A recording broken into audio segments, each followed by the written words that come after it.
qishda 250 dollarga tushmasligi uchun videoni oxirigacha ko'ring.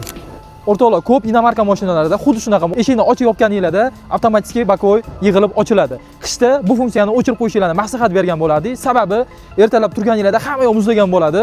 Va natijada eshikni ochganingizda avtomatik ochishga harakat qiladi, lekin muzlash natijasida nagruzka bo'ladi. Nagruzkani hisobiga kuyish ehtimoli katta bo'ladi motorchini. Buni oqibati 250-300 dollar degani.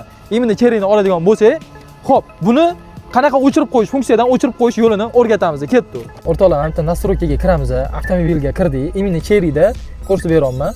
Xo'p, bazoviy nastroykaga kirganimizda, hamda ko'rishimiz mumkin, avtomatik skladniy zerkalo. Mana yonib turibdi. Buni o'chirib qo'yamiz va katta rezultatni ko'ramiz.